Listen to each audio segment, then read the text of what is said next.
എല്ലാവരെയും വളരെ സ്നേഹത്തോടുകൂടെ സ്വാഗതം ചെയ്യുകയാണ്.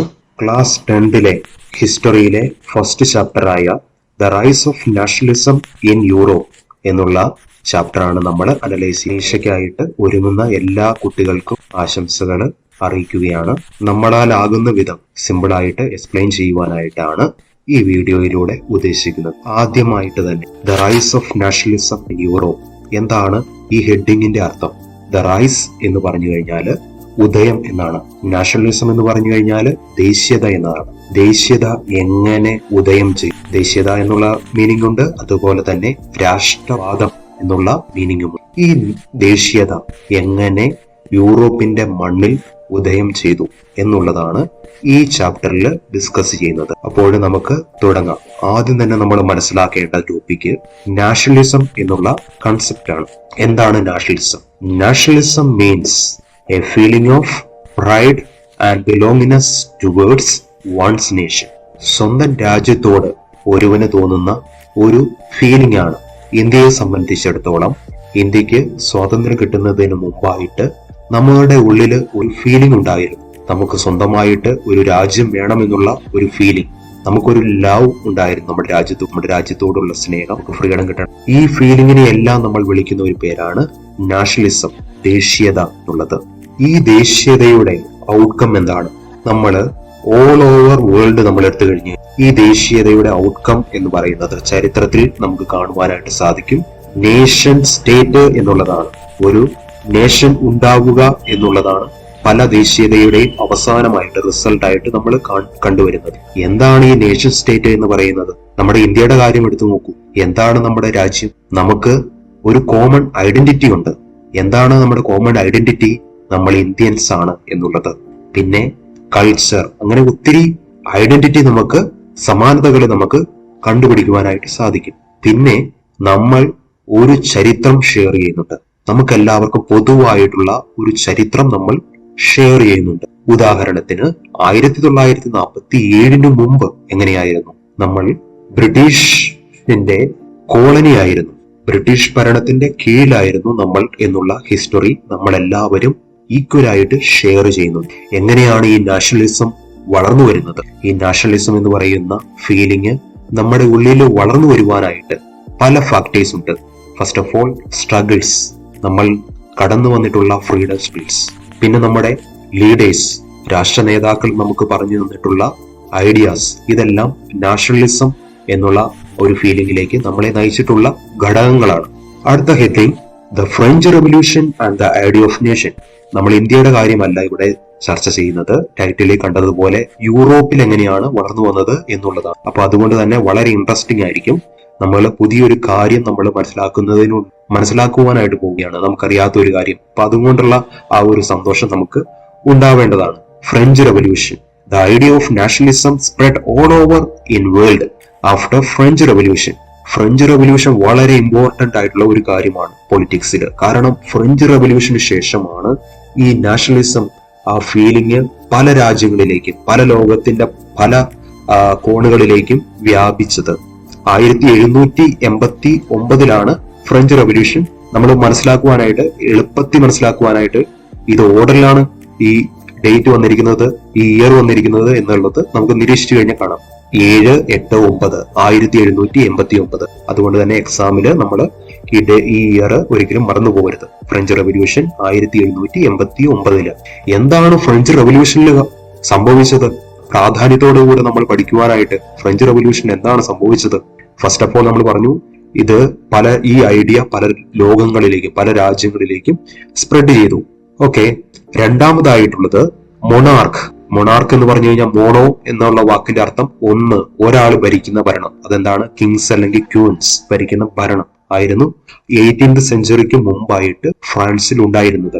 എന്നാൽ ഫ്രഞ്ച് റെവല്യൂഷന് ശേഷം ഇത് ഫ്രഞ്ച് സിറ്റിസണിലേക്ക് കൈമാറപ്പെട്ടു, ട്രാൻസ്ഫർ ചെയ്യപ്പെട്ടു. സോവറൻറ്റി, ഈ പവർ രാജാവിൽ നിന്ന് സാധാരണ സിറ്റിസൺസിലേക്ക്, സാധാരണ പൗരന്മാരിലേക്ക് കൈമാറ്റം ചെയ്യപ്പെട്ടു എന്നുള്ളതാണ് ഈ ഫ്രഞ്ച് റെവല്യൂഷന്റെ പ്രാധാന്യം. Key points of French revolution. Key points മാത്രമാണ് നമ്മൾ ഇവിടെ ഡിസ്കസ് ചെയ്യുന്നത്. ഫസ്റ്റ് കീ പോയിന്റ്സ് എന്ന് പറയുന്നത് 2 ഫ്രഞ്ച് വേർഡ്സ് ആണ്. അത് നമ്മൾ എക്സാമിലായ പോലെ ഓർത്തിരിക്കണം. ലാ പട്രിയ ആൻഡ് ലേ സിറ്റിയോൺ.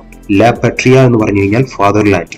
നമ്മൾ ഫീമെയിൽ അലഗറിയാണ് നമ്മൾ ഉപയോഗിക്കുന്നത്. നമ്മൾ നമ്മുടെ രാജ്യത്തെ പറ്റി പറയുമ്പോൾ ഭാരത് മാതാ എന്ന് പറയുന്നുണ്ട്. അത് ഫീമെയിൽ അലഗറിയാണ്, ഒരു സ്ത്രീ ആയിട്ടാണ് നമ്മൾ രാജ്യത്തെ കാണുന്നത്. അതുപോലെ തന്നെ ഫ്രാൻസിന്റെ കാര്യം എടുത്തു കഴിഞ്ഞാൽ അവർ ഫാദർലാൻഡ് എന്നാണ് അവർ വിളിക്കുന്നത്.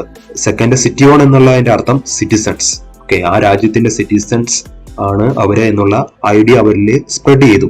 ഈ രണ്ട് ഐഡിയകള് നൽകുന്ന ഐഡിയ എന്ന് പറയുന്നത് എല്ലാ സിറ്റിസൺസും ഈക്വൽ ആണ്, ലോയുടെ മുമ്പിൽ ഈക്വൽ ആണ്, ഭരണഘടനയുടെ മുമ്പിൽ ഈക്വൽ ആണ്. അതുകൊണ്ട് തുല്യമായിട്ടുള്ള ജസ്റ്റിസ് എല്ലാവർക്കും ഉണ്ടാകണം എന്നുള്ള ഐഡിയ ആണ്. രണ്ടാമത്, uniform law for all citizens. എല്ലാ പൗരന്മാർക്കും ഒരേ നിയമമായിരിക്കണം. കാശുള്ളവനൊന്ന്, കാശില്ലാത്തവന് മറ്റൊരു നിയമം, അങ്ങനെയുള്ള നിയമമായിരിക്കരുത്. മൂന്നാമതായിട്ട്, uniform system of weight and measure was adopted. തുല്യമായിട്ടുള്ള വെയിറ്റ് മെഷർ ചെയ്യുവാനായിട്ടുള്ള ഒരു സിസ്റ്റം ഉണ്ടാകണം. അതൊക്കെ നമ്മൾ ഇനി തുടർന്നു വരുന്ന ഭാഗങ്ങളിലാണ് എങ്ങനെയാണ് അത് ഉണ്ടായത് എന്നുള്ളത് നമ്മൾ പഠിക്കുന്നത്. French becomes the national language of nation. അതൊരു കീ പോയിന്റ്സ് ആണ് ഫ്രഞ്ച് റവല്യൂഷന് ശേഷം. ഫ്രഞ്ചിന് വളരെ പ്രാധാന്യം ലഭിച്ചു. പിന്നെ സെൻട്രലൈസ്ഡ് അഡ്മിനിസ്ട്രേറ്റീവ് സിസ്റ്റം എന്ന് ഇതിലൂടെ തന്നെ ഉണ്ടായതാണ്. പിന്നെ റോയൽ ഫ്ലാഗ് എന്നുള്ള പതാകയായിരുന്നു അവർ ഉപയോഗിച്ചിരുന്നത്. റോയൽ ഫ്ലാഗ് രാജാവിന്റെ കീഴിൽ, മൊണാർക്കിന്റെ കീഴിൽ, മൊണാർക്കി ആയിരുന്ന സമയത്ത് ഉപയോഗിച്ചുകൊണ്ടിരുന്നത്. എന്നാൽ ഫ്രഞ്ച് റവല്യൂഷന് ശേഷം ന്യൂ ഫ്രഞ്ച് ഫ്ലാഗ്, നമ്മൾ ഇന്ന് ഫ്രഞ്ച് ഫ്ലാഗ് നിരീക്ഷിച്ചു കഴിഞ്ഞാൽ കാണുന്ന ആ ഒരു 3 കളറുള്ള ആ ഒരു ഫ്ലാഗിലേക്ക് എത്തിച്ചേർന്നു അവര്. ഇതാണ് key points of French revolution. ഒരു ക്വസ്റ്റ്യൻ നിങ്ങൾക്കായിട്ടുണ്ട്, who is the mother of all revolutions എന്നുള്ള ക്വസ്റ്റ്യൻ ആണ്. എന്താണ് answer? Who is the mother of all revolutions എന്ന് ചോദിച്ചു കഴിഞ്ഞാൽ ഫ്രഞ്ച് റവല്യൂഷൻ ആണ്. റവല്യൂഷൻസിന്റെ മാതാവ് എന്നാണ് വിളിക്കപ്പെടുന്നത് ഫ്രഞ്ച് റവല്യൂഷൻ. അടുത്തതായിട്ട് നമ്മൾ കാണുന്നത് വളരെ ഫേമസ് ആയിട്ടുള്ള ഒരു പേഴ്സണാലിറ്റിയാണ് Napoleon Bonaparte. He was a French military leader. When he came in to power, monarch returned in French എന്ന് പറഞ്ഞു കഴിഞ്ഞാൽ മൊണാർക്കി ഫ്രഞ്ച് റവല്യൂഷന്റെ സമയത്ത് ഓവർത്രോ ചെയ്യപ്പെട്ടു എന്ന് നമ്മൾ പഠിച്ചു. എന്നാൽ നെപ്പോളിയൻ വന്നു കഴിഞ്ഞപ്പോൾ ഇതുപോലെ തന്നെ ഒറ്റയാളിലേക്ക് അധികാരം കേന്ദ്രീകരിക്കപ്പെടുന്നതാണ് നമ്മൾ കാണുന്നത്. നെപ്പോളിയൻ ബോണപ്പാർട്ടിനെ പറ്റി നമ്മൾ പറയുമ്പോൾ ഓർത്തിരിക്കേണ്ട ഒരു നിയമമാണ് അദ്ദേഹം കൊണ്ടുവന്ന സിവിൽ കോഡ് ഓഫ് 1804. നെപ്പോളിയനിക് കോഡ് എന്നുള്ള പേരിലാണ് ഈ കോഡ് അറിയപ്പെടുന്നത്. ഓക്കെ, സിവിൽ കോഡാണ്. ഇതിന്റെ ഫീച്ചേഴ്സ് എന്തൊക്കെയാണ്? ഇറ്റ് അബോളിഷ്ഡ് ഫ്യൂഡൽ സിസ്റ്റം എങ്ങനെയാണ് അവരുടെ ഫ്രഞ്ച് സൊസൈറ്റി 9ാം ക്ലാസ്സിൽ നമ്മൾ പഠിച്ചിട്ടുണ്ട്. ക്ലർജി, നൊബിലിറ്റി എന്നിവരായിരുന്നു ഏറ്റവും ഉയർന്ന ക്ലാസ്സിലുണ്ടായിരുന്നവര്. പാവപ്പെട്ടവര്, ഫാർമേഴ്സ്, ബിസിനസ്മാൻ അങ്ങനെയുള്ളവര് 3rd ക്ലാസ്സിലാണ് ഉണ്ടായിരുന്നത്. അതാണ് ആ ഒരു ഫ്യൂഡൽ സിസ്റ്റത്തിന്റെ ആ ഒരു ഘടന. അത് നമ്മൾ 9ാം ക്ലാസ്സിൽ പഠിച്ചിട്ടുണ്ട്, അത് ഓർക്കുക. അത് അബോളിഷ് ചെയ്തു. അതിനുശേഷം റൈറ്റ് ടു പ്രോപ്പർട്ടി, സ്വന്തമായിട്ട് ലാൻഡ് ഒക്യൂർ ചെയ്യുവാനായിട്ടുള്ള സ്വാതന്ത്ര്യം അദ്ദേഹം നൽകി ഇതിലൂടെ. പിന്നെ എല്ലാവർക്കും സമത്വം, ഈക്വാലിറ്റി എസ്റ്റാബ്ലിഷ് ചെയ്തു. പിന്നെ withdrew of all privileges based on birth. Okay, ഈ ക്ലർജി അതുപോലെ തന്നെ നൊബിലിറ്റി എന്ന് പറയുന്നത് അവര് സമൂഹത്തിന്റെ ഉന്നത ധാരയിലേക്ക് വരുന്നത് അവർ എന്തെങ്കിലും ചെയ്തിട്ടുള്ള മെറിറ്റിന്റെ പുറത്തല്ല അവർ വന്നുകൊണ്ടിരുന്നത്. അവര് ആ ഒരു ഹൈ ബർത്തിൽ ജനിച്ചു എന്നുള്ള കാരണം കൊണ്ടാണ് അവർക്ക് ആ പ്രിവിലേജസ് ലഭിച്ചിരുന്നത്. അതെല്ലാം ഈ നെപ്പോളിയൻ അബോളിഷ് ചെയ്യുകയാണ്. ഇനി ആളുകളുടെ റിയാക്ഷൻ എങ്ങനെയായിരുന്നു? നെപ്പോളിയനെ പറ്റി ഒരു വലിയ ലീഡർ ആയിരുന്നു എന്ന് നമ്മൾ പറഞ്ഞു. അതുപോലെ തന്നെ എങ്ങനെയായിരുന്നു ആളുകളുടെ ഒരു റെസ്പോൺസ്?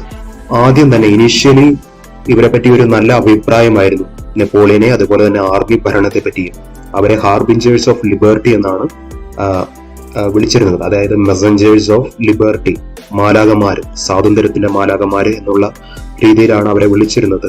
എന്നാൽ അത് ഒത്തിരി നാള് അത് നീണ്ടു നിന്നില്ല. ഉടനെ തന്നെ അതൊരു ശത്രുതയിലേക്ക് മാറി. കാരണം എന്താണെന്ന് ചോദിച്ചു കഴിഞ്ഞാൽ അദ്ദേഹം കൂടുതലായിട്ട് സെൻസർഷിപ്പ് എന്ന് പറഞ്ഞാൽ നമുക്കറിയാലോ, ഒരു മൂവി റിലീസ് ചെയ്യണമെങ്കിൽ അതിനു മുമ്പായിട്ടുള്ള സെൻസർഷിപ്പ് സർട്ടിഫിക്കറ്റ് ഉണ്ടാകണം. അതുപോലെ തന്നെ ബുക്സ് അങ്ങനെയൊക്കെ ഉള്ളത് സെൻസർഷിപ്പ് ഉണ്ടാകണം. അതുപോലെ തന്നെ വളരെ കഠിനമായിട്ടുള്ള സെൻസർഷിപ്പ് അദ്ദേഹം ഇംപ്ലിമെന്റ് ചെയ്തു. അതുപോലെ തന്നെ ഇൻക്രീസ്ഡ് ടാക്സേഷൻ, അതായത് ടാക്സസ് വളരെയധികമായിട്ട് ഇൻക്രീസ് ചെയ്തു, ഉയർത്തി. അതുപോലെ തന്നെ ആർമിയിലേക്ക് ഫോഴ്സ്ഡ് ആയിരുന്നു, അത് സ്വന്തമായിട്ടുള്ള സ്വാതന്ത്ര്യം കൂടാതെ തന്നെ ഫോഴ്സ്ഡ് ആയിട്ട് ആർമിയിലേക്ക് എല്ലാവരും ജോയിൻ ചെയ്യണമെന്നുള്ള നിയമങ്ങളൊക്കെ വന്നതുകൊണ്ട് ആദ്യമുണ്ടായിരുന്ന ഒരു സ്നേഹമൊന്നും നെപ്പോളിയനോട് സാധാരണ ആൾക്കാർക്ക് ഉണ്ടായില്ല. ഓക്കെ, ജനറൽ ആയിട്ടുള്ള കാര്യങ്ങളിലൊക്കെ നമ്മൾ കണ്ടു. അതിനുശേഷം നമ്മൾ മെയിൻ ആയിട്ടുള്ള കണ്ടന്റിലേക്ക് വരികയാണ്. Making of nationalism in Europe. യൂറോപ്പില് 18th സെഞ്ചുറിക്ക് മുമ്പായിട്ടുള്ള അവസ്ഥ എന്തായിരുന്നു?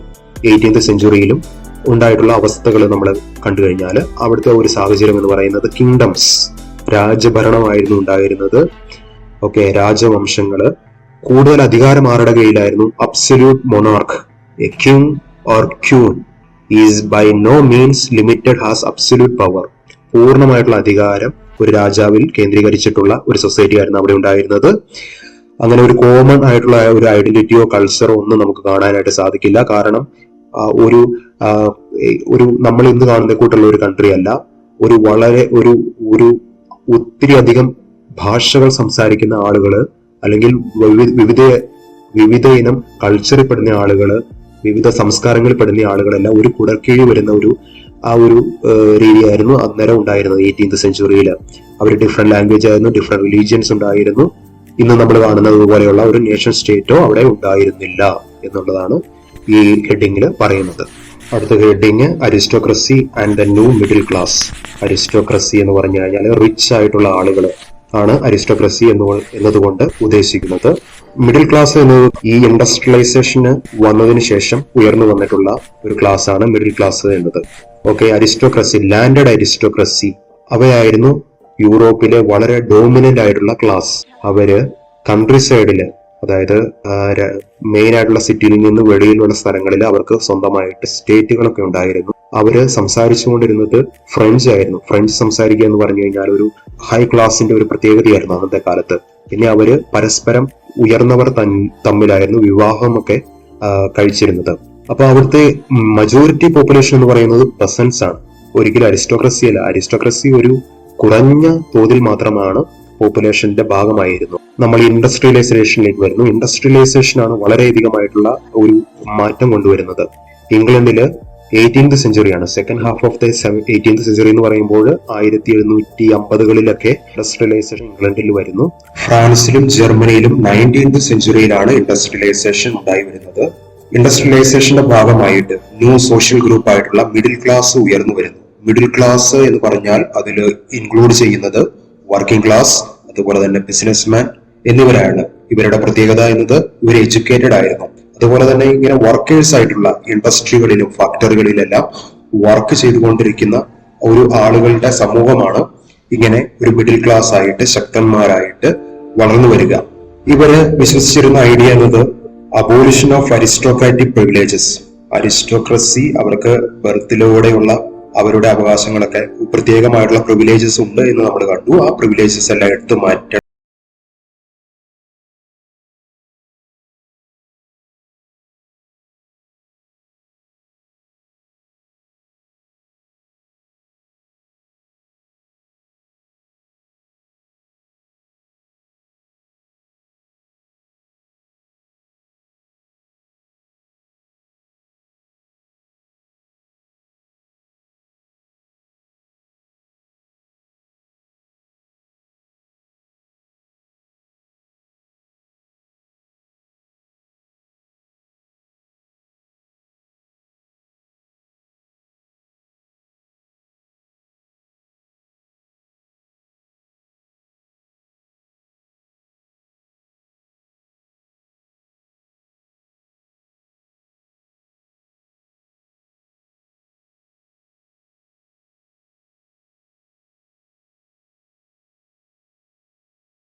അവസാനമായിട്ട് ഇക്കണോമിക് ലിബറലിസം. ഇക്കണോമിക് ലിബറലിസത്തിലുള്ളത് abolition of tax on goods and capital. വെറുതെ നികുതി ചുമത്തുന്ന സാധനങ്ങളിലും വസ്തുക്കളിലെല്ലാം നികുതി ചുമത്തുന്നതിനെതിരെയാണ് ഈ ഇക്കണോമിക് ലിബറലിസം എന്നുള്ള idea. Stood for the freedom of market. മാർക്കറ്റില് കച്ചവടത്തില് പൂർണ്ണമായിട്ട് വ്യാപാരികൾക്ക് സ്വാതന്ത്ര്യം വേണം എന്നുള്ള അവകാശങ്ങൾ മുന്നോട്ട് വെക്കുന്ന ഒരു ഐഡിയയാണ് ഇക്കണോമിക് ലിബറലിസം. നെപ്പോളിയന്റെ ഭരണ സംവിധാനം എങ്ങനെയാണോ എന്നതാണ് നമ്മൾ കാണുന്നത്. നെപ്പോളിയൻ 39 സ്റ്റേറ്റ്സുകളെ ഉൾക്കൊള്ളിച്ചുകൊണ്ട് ഒരു കോൺഫെഡറേഷൻ ആദ്യം തന്നെ തുടങ്ങുന്നുണ്ട്. ആ കോൺഫെഡറേഷന്റെ പ്രത്യേകത എന്ന് പറഞ്ഞു കഴിഞ്ഞാൽ ഈച്ച് കോൺഫെഡറേഷൻ, ഓരോ കോൺഫെഡറേഷനും കറൻസി ഉണ്ടായിരുന്നു. അതുപോലെ തന്നെ ഓരോ സംസ്ഥാനങ്ങളിലേക്കും, ഓരോ പ്രവിശ്യകളിലും weighing system, separate weighing system ഉണ്ടായിരുന്നു. പ്രത്യേകമായിട്ടുള്ള കറൻസി ഉണ്ടായിരുന്നു. അതുപോലെ തന്നെ ഒരു സ്ഥലത്ത് നിന്ന് മറ്റൊരു സ്ഥലത്തിലേക്ക് പോകുമ്പോൾ കസ്റ്റം ബാരിയർ, കസ്റ്റം ഡ്യൂട്ടി, അതായത് ടാക്സസ് നൽകേണ്ടിയിരുന്നു. അങ്ങനെ ഒത്തിരി ബുദ്ധിമുട്ടും സാധാരണ ആളുകൾക്ക് ഉണ്ടായിരുന്നു ആ സമയത്ത്. ഇതിനൊരു മറുപടി എന്ന രീതിയിലാണ് സോൾവറിൻ കസ്റ്റം യൂണിയൻ 1834 സ്റ്റാർട്ട് ചെയ്യുന്നത്. ഇത് മെയിൻ ആയിട്ട് ഫോംഡ് ബൈ പേർഷ്യയാണ് ഇത് സ്റ്റാർട്ട് ചെയ്യുന്നത്. ഈ ബുദ്ധിമുട്ടുകൾ, ഈ നെപ്പോളിയന്റെ ഈ ഭരണ പരിഷ്കാരങ്ങളിലൂടെ ഉണ്ടായിട്ടുള്ള ബുദ്ധിമുട്ടുകൾ നീക്കം ചെയ്യുക എന്നതാണ് ഇതുകൊണ്ട് മെയിൻ ആയിട്ട് ഉദ്ദേശിക്കുന്നത്. അപ്പോൾ ഇവരെന്താണ് ആദ്യം ചെയ്തത്? ഇവര് 30 കറൻസീസ് ഉപയോഗിച്ചുകൊണ്ടിരുന്നത് അതൊരു 2 കറൻസിയിലേക്ക് ചുരുക്കി. നമ്മുടെ ഇന്നത്തെ രാജ്യത്ത് ഡോളർ മെയിൻ ആയിട്ടുള്ള കറൻസി ആയിട്ട് ഉപയോഗിക്കുന്നത് പോലെ തന്നെ ഒരു 2 കറൻസിയിലേക്ക് അവര് എത്തിച്ചേർന്നു. പിന്നെ അവര് താരിഫ് ബാരിയേഴ്സ് റിമൂവ് ചെയ്ത് ടാക്സസ് ആളുകൾക്ക് കൊടുക്കേണ്ടിയിരുന്നില്ല.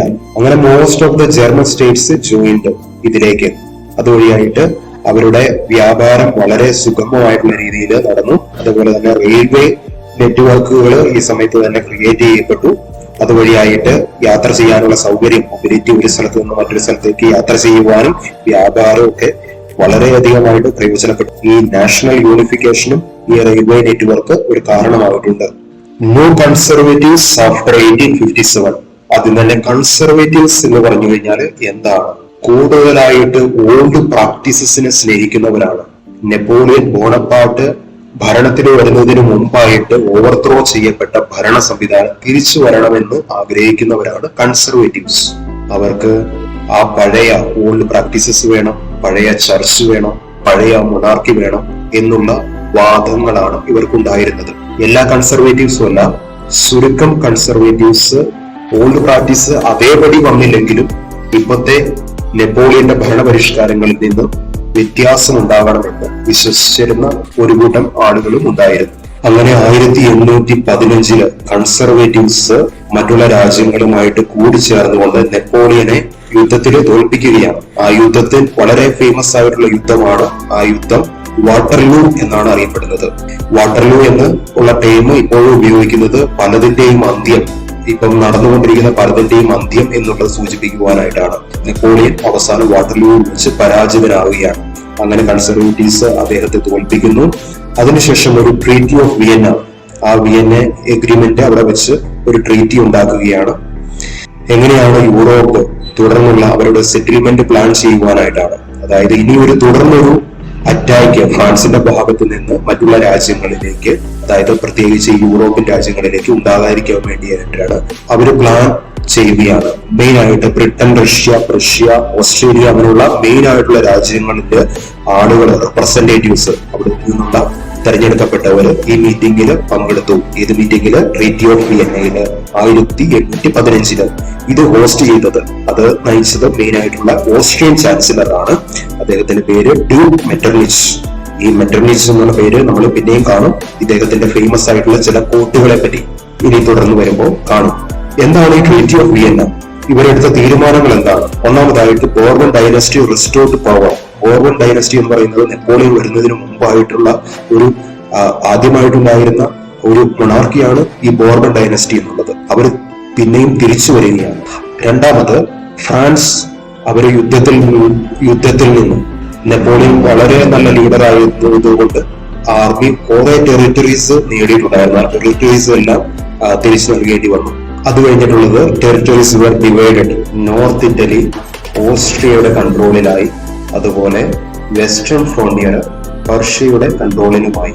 ഇങ്ങനെ ടെറിട്ടറീസ് എല്ലാം ഡിവൈഡ് ചെയ്തതിനുള്ള മെയിൻ ആയിട്ടുള്ള കാരണം ഫ്രഞ്ച് എക്സ്പാൻഷൻ തുടർന്ന് പ്രിവെന്റ് ചെയ്യുക എന്നുള്ള ലക്ഷ്യത്തോടു കൂടിയാണ്. Main intention of treaty of വിയന്നയുടെ മെയിൻ ഇന്റൻഷൻ എന്നത് to restore monarchy that had been overthrown by Napoleon and create a new conservative order in Europe. Conservative order തുടർന്ന് എസ്റ്റാബ്ലിഷ് ചെയ്യുവാനായിരുന്നു. ഓക്കെ, അടുത്തതായിട്ട് കൺസർവേറ്റീവ്സ് റിജീം 1815. തുടർന്ന് വരുന്ന കൺസർവേറ്റീവ് റിജീംസ് എങ്ങനെയുള്ളതായിരുന്നു അവരുടെ ഭരണം എന്നത് നമുക്ക് കാണാം. അവര് ഓട്ടോക്രാറ്റിക് ആണ്. ഓട്ടോക്രാറ്റിക് എന്ന് പറഞ്ഞു കഴിഞ്ഞാൽ സ്വന്തമായിട്ടുള്ള തീരുമാനം മറ്റുള്ളവരുടെ തീരുമാനങ്ങൾക്ക് വില നൽകാതെ വളരെ നിഷ്ഠൂരമായിട്ടുള്ള ഭരണമാണ് അവര് കാഴ്ചവെച്ചത്. എല്ലാത്തിനും സെൻസർഷിപ്പ് ഏർപ്പെടുത്തി അവര്. ഇതെല്ലാം ഫ്രഞ്ച് നാഷണലിസ്റ്റിനെ ഫ്രീഡം ഓഫ് പ്രസിന് വേണ്ടി ഇൻസ്പയർഡ് ചെയ്തു.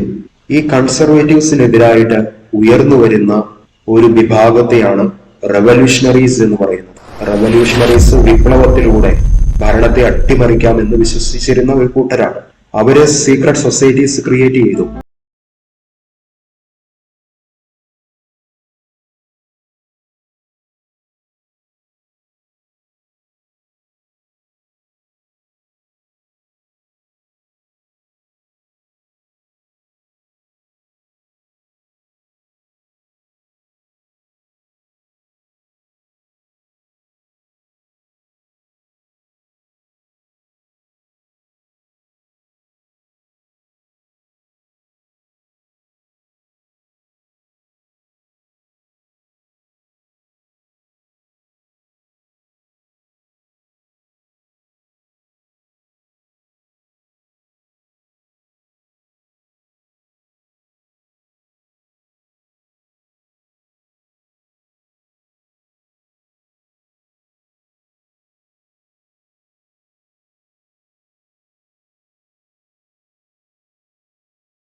വളർന്നു വരുന്ന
1848 മെയ് 18 അവരൊരു വലിയ പ്രൊസഷനായിട്ട്, വലിയൊരു ജാഥയായിട്ട് ഒന്നിച്ചു കൂടുകയും ചെയ്തു.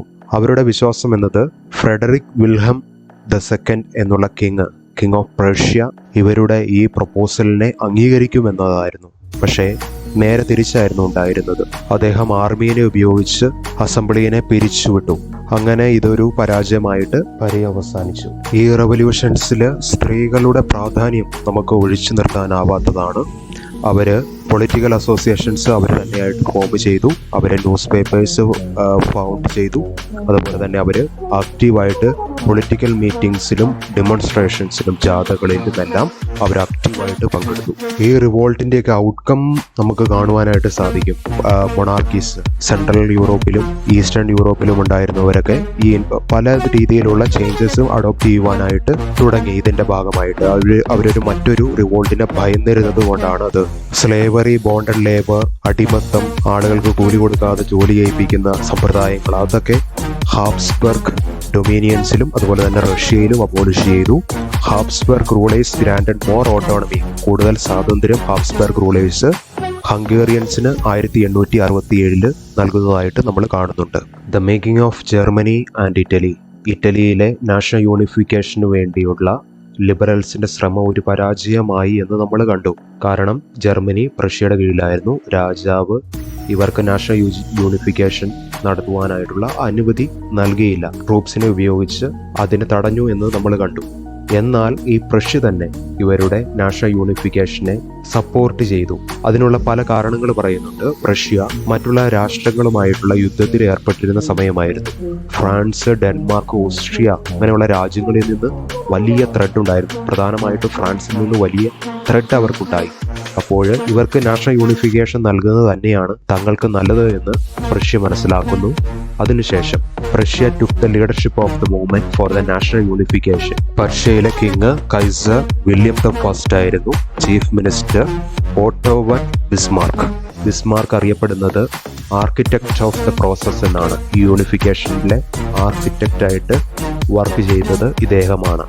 യൂണിഫിക്കേഷൻ ഇവർക്ക് നൽകുവാനായിട്ട് തീരുമാനിച്ചതിന്റെ ഫലമായിട്ട് 3 യുദ്ധങ്ങളിൽ, 7 വർഷങ്ങൾ നീണ്ടു നിന്ന 3 യുദ്ധങ്ങളിൽ ഓസ്ട്രിയ, ഡെൻമാർക്ക്, ഫ്രാൻസ് എന്നിവരെ പരാജയപ്പെടുത്തുവാനായിട്ട് ഈ പ്രഷ്യക്ക് സാധിക്കുന്നു. Prussia won the war and completed the process of unification. സ്ഥാനാരോഹണ ചടങ്ങുകളാണ് നമ്മൾ കാണുന്നത്.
എന്നാൽ ബ്രിട്ടീഷ് ചെയ്തത് എന്താണെന്ന് ചോദിച്ചു കഴിഞ്ഞാൽ ഈ മൈനോറിറ്റി ആയിട്ടുള്ള പ്രൊട്ടസ്റ്റന്റിനെ അവർ സപ്പോർട്ട് ചെയ്തു, അവരെ സഹായിച്ചു. അപ്പോൾ അതിനെതിരെ കാത്തലിക്സിൻ്റെ ഇടയിൽ ഉയർന്നു വരുന്നുണ്ട്. വോൾഫെ ടോൺ എന്ന് പറയുന്ന വ്യക്തി ഇതിനെതിരെ 1798 ഒരു കലാപം ഈ ബ്രിട്ടീഷേഴ്സിനെതിരെ, ഇംഗ്ലീഷ് മേൻ എതിരെ തുടങ്ങുന്നുണ്ട്. പക്ഷേ ആ ഒരു കലാപത്തെ സപ്രസ് ചെയ്യുകയാണ് ചെയ്തത്. അങ്ങനെ ഈ കലാപം ഒരു പരാജയമായിട്ട് മാറുകയും ചെയ്തു. അങ്ങനെ 1801 അയർലൻഡ് വളരെ ഫോഴ്സ്ഫുള്ളി അയർലൻഡിനെ ഈ യുണൈറ്റഡ് കിങ്ഡത്തിന്റെ ഭാഗമായിട്ട് ഉൾക്കൊള്ളിച്ചു. അങ്ങനെയാണ് പുതിയൊരു ബ്രിട്ടീഷ് നേഷൻ ഉദയം ചെയ്യുന്നത്. അവിടുത്തെ ബ്രിട്ടീഷ് ഫ്ലാഗ് എന്നത് യൂണിയൻ ജാക്ക് എന്നാണ് അറിയപ്പെടുന്നത്. നാഷണൽ ആന്തം അവരുപയോഗിക്കുന്നത് God save our noble king എന്നുള്ള നാഷണൽ ആന്തം ഉപയോഗിക്കുന്നുണ്ട്. ഇംഗ്ലീഷ് ലാംഗ്വേജ് തന്നെയാണ് അവിടെ ഡോമിനേറ്റ് ചെയ്യുന്നത്. വിഷ്വലൈസിങ് ദ നേഷൻ, ഒരു രാജ്യത്തെ വിഷ്വലൈസ് ചെയ്യുന്നത് വളരെ ഇമ്പോർട്ടൻ്റ് ആണ്. അതായത് ഇന്ത്യയുടെ ഒരു ഫ്ലാഗ് കണ്ടു കഴിഞ്ഞാൽ നമുക്കറിയാം അത് ഇന്ത്യയെ റെപ്രസെന്റ് ചെയ്യുന്നു എന്ന്. അതുപോലെ തന്നെ ഓരോ രാഷ്ട്രത്തിനും അതിൻ്റേതായിട്ടുള്ള എന്തെങ്കിലും ഒരു സ്റ്റാച്ചുവോ ഫ്ലാഗോ ഒക്കെ കാണും. അങ്ങനെ വിഷ്വലൈസ് ചെയ്യുന്നത് ആർട്ടിസ്റ്റുകളുടെ പതിവായിരുന്നു. Nations were portrayed as female figures. പലപ്പോഴും നേഷൻസിനെ ഒരു സ്ത്രീ ഫിഗറായിട്ടാണ് ആർട്ടിസ്റ്റുകൾ പോർട്രേ ചെയ്ത് കാണുന്നത്. ഉദാഹരണത്തിന് ഫ്രഞ്ച് റെവല്യൂഷന് മാരിയന്നെ എന്നുള്ള ഫീമെയിൽ അലഗറിയാണ് ഉപയോഗിക്കുന്നത്. അതിൽ തന്നെ റെഡ് ക്യാപ്പ് കാണുന്നുണ്ട്, ട്രൈ കളർ കാണുന്നുണ്ട്. അങ്ങനെ ഓരോ വസ്തുക്കൾക്കും അതിൻ്റെതായിട്ടുള്ള അർത്ഥങ്ങളും ഉണ്ട്. ഇനി ജർമ്മൻ അലഗറി, ജർമ്മൻസ് എന്താണ് ഉപയോഗിച്ചത്? അവരുടെ ജർമ്മേനിയ എന്നുള്ള സ്റ്റാച്ചു ആണ് അവരുടെ രാജ്യത്തെ പ്രതിനിധീകരിക്കുന്നതിനായിട്ട് ഉപയോഗിക്കുന്നത്. ഈ ജർമ്മേനിയയിൽ നമ്മൾ കാണുന്നുണ്ട് ക്രൗൺ ഓഫ് ഓക്ക് ലീവ്സ്. ഈ ഓക്ക് ലീവ്സിന്റെ പ്രത്യേകത എന്ന് പറയുന്നത് ഈ ഓക്ക് സ്റ്റാൻഡ്സ് ഫോർ ഹീറോയിസമാണ്. ജർമ്മൻ ഹീറോയിസത്തെ പോർട്രേ ചെയ്യുവാനായിട്ടാണ് ഈ ഓക്ക് ലീവ്സ് ഉപയോഗിക്കുന്നത്. അങ്ങനെ ഓരോ വസ്തുക്കൾക്കും അതിൻ്റേതായിട്ടുള്ള മീനിങ്സ് ഉണ്ട്. നമ്മുടെ ടെക്സ്റ്റിന്റെ ആദ്യം തന്നിരിക്കുന്ന ആ ഒരു പിക്ചർ നമുക്ക് നിരീക്ഷിച്ചു കഴിഞ്ഞാൽ കാണാം. ഇതിനെ the dream of world wide democratic social republic എന്നാണ് അറിയപ്പെടുന്നത്. ഇത് ഫ്രെഡറിക് സോറിയോ എന്നുള്ള പെയിന്ററാണ് 1848 തയ്യാറാക്കിയത്. ഈ പിക്ചർ നിരീക്ഷിച്ചു കഴിഞ്ഞാൽ നമ്മൾ കാണാം കുറെ ആളുകൾ റാലി ആയിട്ട് സ്റ്റാച്യു ഓഫ് ലിബർട്ടിയുടെ മുമ്പിൽ വന്നിട്ട് ഹോമേജ്, ആദരവ്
ആയിട്ട് മാറുന്നുണ്ട്.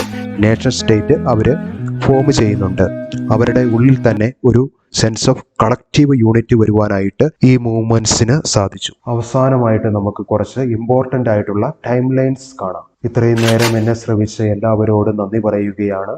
എല്ലാവർക്കും നല്ല വിഷസ് നേരുന്നു. അതുപോലെ തന്നെ എന്നെയും സപ്പോർട്ട് ചെയ്യണമെന്ന് വിനീതമായിട്ട് അഭ്യർത്ഥിക്കുന്നു.